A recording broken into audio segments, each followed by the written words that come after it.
Assalamualaikum dan salam sejahtera kepada para hakim yang menegakkan keadilan, penjaga masa dan guru-guru yang dihormati serta rakan-rakan yang dikasihi. Kawan-kawan, pada hari ini saya akan menceritakan suatu kisah yang boleh dijadikan teladan kepada saya dan kawan-kawan juga.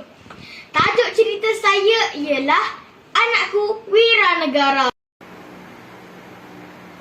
Seusia Dina 7 tahun dan mula bersekolah, ayah tidak pernah lupa untuk menghantar Dina ke sekolah menaiki motosikal. Satu-satunya motosikal yang mereka ada, motosikal itulah yang dibawa untuk pergi bekerja. Motosikal itulah yang diheret untuk membeli barang keperluan.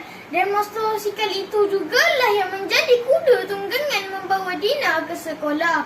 Itulah rutin harian seorang lelaki bergelar ayah setelah kematian isteri tercinta 3 tahun lalu kerana kanser paru-paru. Jam menunjukkan pukul 1:30 hari. Dina sudah berlari-lari menuju ke pintu pagar sekolah. Kebiasaannya, ayah sudah ada menunggu di tepi pagar. Namun, kelibat ayah masih tiada. Hujan pula renyai membasahi bumi. Dina merasa resah kerana ayahnya belum muncul.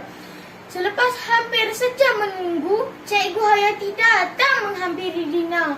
"Dina, jom ikut cikgu ke hospital." "Mengapa, cikgu?" balas Dina keheranan. Hatinya berdebar-debar. Cikgu Hayati membawa Dina ke hospital. Apabila tiba di wad, Dina amat terkejut melihat ayahnya terbaring di atas katil. "Ayah!" jerit Dina sambil berlari ke arah ayahnya. Ayah Dina mengalami kemalangan semasa dalam perjalanan menjemput Dina pulang dari sekolah. Menurut saksi di tempat kejadian, kuih karipak bertaburan di atas jalan. Ya, itulah kuih kegemaran Dina. Begitu luluh hati seorang anak yang masih kecil melihat satu-satunya ayah yang amat disayangi terlantar di atas katil hospital. Kaki ayah perlu dipotong kerana terdapat jangkitan kuman. Dina janji dengan ayah apabila Dina besar nanti, Dina akan menjadi seorang doktor. Dina akan jaga ayah dan semua orang yang sakit. Cikgu Hayati dan semua orang yang berada di situ terharu hingga mengalirkan air mata. Masa terus berlalu. Dina sudah dewasa dan berjaya menjadi seorang doktor pakar jantung di sebuah hospital besar di ibu kota.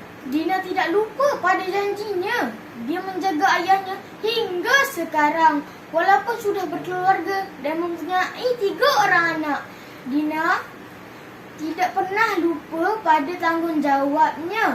Ayah Dina mendapat sumbangan kaki palsu.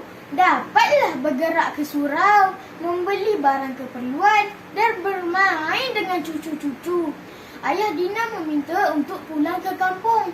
Kata ayah, dia rindukan rumah pusara ibu dan saudara mara di sana. Ayah berjanji akan pulang selepas sebulan. Pada hujung tahun 2019, pandemik COVID-19 telah mencengkam dunia.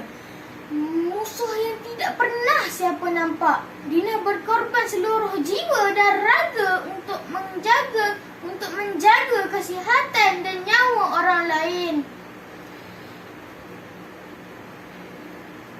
Dina menjadi salah seorang barisan hadapan negara untuk mengekang wabak ini.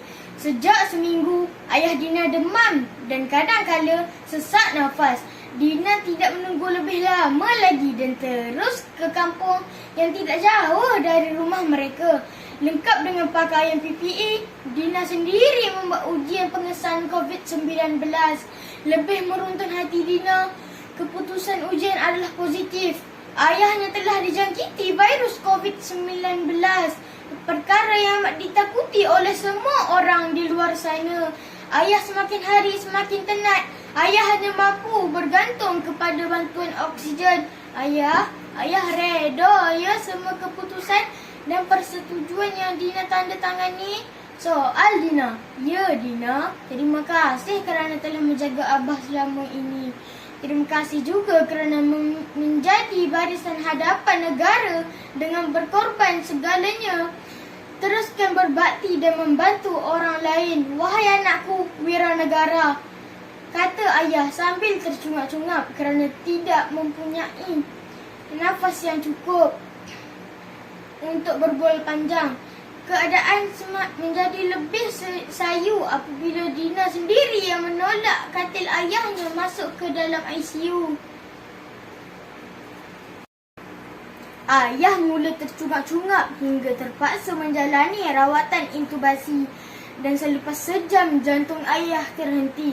Sebelum sedar semula, sebaik diberi bantuan pernafasan kecemasan CPR selama 15 minit, tapi keadaan sama berlaku. Jantung ayah terhenti lagi. Kini ayah telah pergi meninggalkan Dina. Dina reda dan berlapang dada menerima pemergian ayahnya yang tercinta. Di sebalik kesedihan, pemergian ayahnya akan menjadi titik tolak untuk Dina terus memberi kesedaran kepada masyarakat mengenai bahaya COVID-19. Dari kepentingan mengambil suntikan vaksin serta mematuhi prosedur operasi standard SOP. Kawan-kawan, pesanan saya, amalkan tahap kebersihan diri dengan kerap mencuci tangan, amalkan penjarakan sosial, penjarakan fizikal dan pakai pelitup muka. Duduk di rumah jika tiada urusan penting. Sama-sama kita perangi COVID-19. Tanda pagar, kita mesti menang. Sekian, terima kasih.